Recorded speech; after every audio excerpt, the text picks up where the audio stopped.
HotCares Christmas.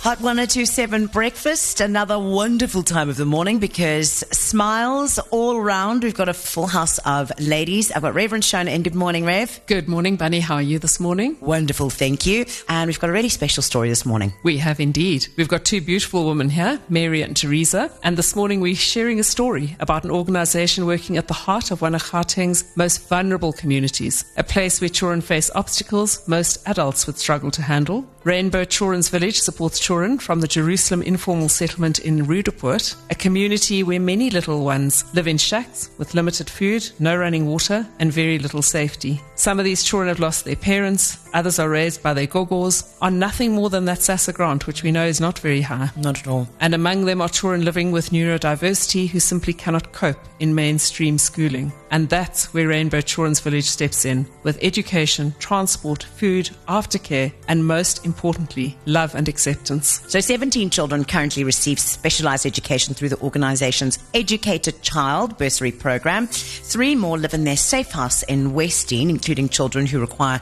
special needs schooling. And as far as we know, children with neurodiversity, we know that the right learning environment isn't a luxury, it's a lifeline. And 2025 has been extraordinarily difficult for this institution. Donations have dropped, costs have risen, and for the first time in years, Rainbow Children's Village is facing a shortfall of thousands of rands in school fees to the Sparrow Schools. And if these fees aren't paid, these kids won't be able to attend school in 2026. It's as simple as that. And mainstream schooling is just not an option for them. So Mary and Teresa are with us in studio because they believe that by sharing this story, someone listening might be able to help. Good morning, ladies. Good morning. Before we talk about anything else, I think from us here, we just want to say a heartfelt thank you that you're prepared to do the work you do, that you put your heart and soul into it. I know how much effort you put into it, and that you are changing lives, really making a meaningful difference in those children's lives. Mary, for people hearing about Rainbow Children's Village for the first time, can you describe the children you work with and the challenges that they face daily? You know, they are just normal children that need to be loved, that need to be cared for,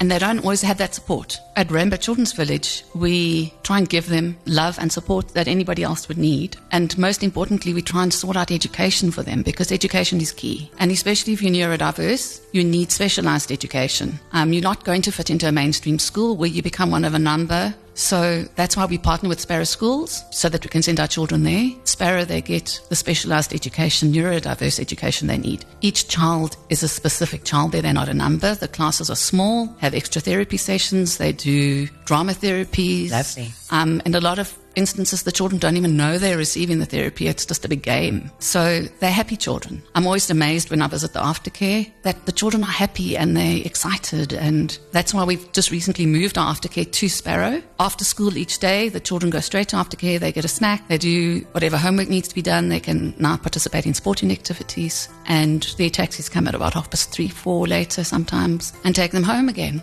In the townships, it's scary. The kids can get muddled up into things that they don't need to and we don't want them in. So this just gives our children a chance. That's wonderful. And Teresa, I know you're a huge part of the school. There must be difficult days when you really wonder how you're going to keep going. What keeps you going? I think for the love of what I've done. I've been doing this for a good 15, 20 years. I've really, really enjoyed it. It's heart-wrenching, but you've got to think of the long-term plan that we've got in place. Yeah, sometimes we don't make budgets. Sometimes we struggle. We do fundraisers. I don't raise a lot of money, but we keep persevering. And for me, it is obviously my faith that keeps me going. But more importantly, it's knowing that these children have an opportunity for a better life. You know, they all come from abused and abandoned families. For them, this is an opportunity for them to grow as children, to behave as children, because a lot of them don't. They always have to be either the caregiver at the age of, 4 or 5 sometimes. We're very lucky. We've got lovely donors. We've got people who care. So we've built up a wonderful relationship with a lot of people. And spreading the word and letting people know what we do is vital. Yeah, we invited you in today to create awareness. That was one of the reasons. And yeah. I think you're certainly doing that. Yeah. But you'll notice the studio looks a little different than usual. Very Christmassy. And that's not only because Lloyd, our MD, is absolutely obsessed with Christmas, which is a very big treat for us. And of course, Nadia, who is with us from Silverstar. You've walked straight into HotCares Christmas. and hopefully we are going to be able to do something extraordinary for you too. And so I'm going to throw to you, Nadia. Morning, ladies. Mary, Teresa, and to the team at Rainbow Children's Village, your story touched us deeply at Silverstar. The resilience of these children, the dedication of the caregivers, and the life-changing difference the specialized schooling makes, it really, really moved all of us. Today is the final day of Disability Rights Awareness Month, and we couldn't think of a better moment to do this. These children must stay in the right school, and their year cannot be disrupted. So, on behalf of Silverstar, we are honored to tell you that we will be covering the full 64,000 Rand shortfall in school fees for 2026. We're speechless. Teresa can go. Thank you so much. You actually don't know what this means to us. Fundraising is stressful as it is. Not meeting your target is even worse. And knowing that these kids will be able to continue, knowing that we have people like Silverstar, like Hot, calling us and inviting us into the studio is just absolutely incredible. And I don't even know how to thank you guys. It's an absolute pleasure. And thank you for everything that you and your team does. It's absolutely amazing. We do it, and I know I speak on behalf of Mary, as we do it because we love it. We see the smiles, we see the happiness. What else could you ask for? Thank you so much, Silverstar. Young ladies. Young ladies. I like the young. Try to contain it because there is something else Shona would like to share with you. So, as you mentioned, the children go to aftercare, they get a snack. So we know that in December, expenses will be a bit higher. We also want to be able to give them a good Christmas. So we want to help you for December and give you a good Christmas. So we're going to give you 20,000 towards that. Thank you. Thank you. I've got tears in my eyes. It's so important for the kids. They're so often overlooked. Everybody else gets to have a really good Christmas and fun things, and our children don't. So this is just going to be wonderful for them.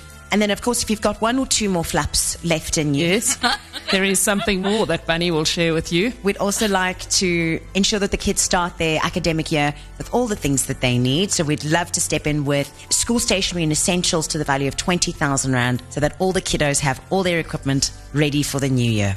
We were talking about it on the ride here. Is the stationery. We can only put together a very small amount of stationery that, to give to the kids. And now we can actually add to it because, they need it. They do. I do a questionnaire every year and I always say, what are your needs? And it's always stationery. We can't do it with these kids. It's just too much. 17 children with stationery. This is just absolutely incredible. I mean, Hot, you guys are just absolutely amazing. And we are so, so grateful for this opportunity. I'm speechless and I talk a lot. Thank you. And from us here at Hot 102.7 and HotCares and from Silverstar, we just thank you. Thank you for the work you do. And thank you, Silverstar, for your very generous donation. The school fees are paid, or the excess of the school fees. And of course, together, we've been able to hopefully give those children a really good Christmas and a good start to the new year. You've given more than a good start to the new year. You've given them hope. They know that they are loved. I think that's very important, is the children know that they are loved. But to be able to go to school, they know that they are loved. And we are just so eternally grateful for everything that you do, not only for us, but for everyone else. I mean, we are avid listeners, and what you guys do is just absolutely incredible. So thank you to your listeners, Silverstar, to everyone. I mean, incredible. Thank you. Thank you, ladies. HotCares Christmas. Spreading joy through Joburg on Hot 102.7.